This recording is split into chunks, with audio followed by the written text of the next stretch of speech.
क्या होगा अगर धरती के सारे मच्छर एक ही रात में गायब हो जाए? शायद आप खुश होंगे, है ना? लेकिन असल में कहानी इतनी सिंपल नहीं है। देखो, मच्छर सिर्फ परेशान करने वाले कीड़े नहीं हैं। वे पूरी इकोसिस्टम की फूड चेन का एक अहम हिस्सा हैं। दुनिया में 3,500 से ज्यादा मॉस्किटो स्पीसीज पाई जाती हैं। इनमें से कई मच्छरों के लार्वे यानी बच्चे पानी में रहते हैं।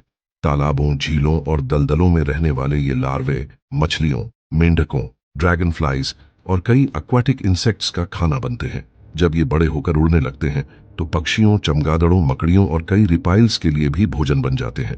यानी अगर मच्छर अचानक गायब हो जाए तो इन सभी जानवरों को अपने खाने का एक बड़ा हिस्सा खोना पड़ेगा, खासकर गीली जगहों और आर्कटिक जैसे इलाकों में।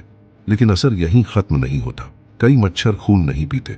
असल में ज्यादातर मच्छर फूलों का नेक्टर पीते हैं और ऐसा करते समय वे कुछ पौधों का पॉलिनेशन भी करते हैं। ठंडे इलाकों में तो मच्छर उन फूलों का भी पॉलिनेशन करते हैं जहां मधुमक्खियां नहीं पहुंच पाती। अगर मच्छर कम हो जाए तो कुछ पौधों की संख्या भी कम हो सकती है, और जब पौधे कम होंगे तो कीड़े कम होंगे, फिर जानवर भी कम होने लगेंगे।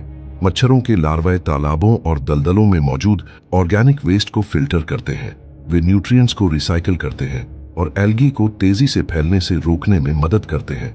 अगर वे न रहें तो पानी का केमिकल बैलेंस बिगड़ सकता है।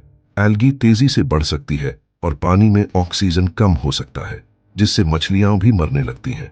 हाँ, यह सच है कि मच्छर बीमारियां फैलाते हैं, लेकिन उन्हें पूरी तरह खत्म कर देना समस्या का आसान समाधान नहीं है, क्योंकि प्रकृति को फर्क नहीं पड़ता कि कोई जीव कितना परेशान करने वाला है।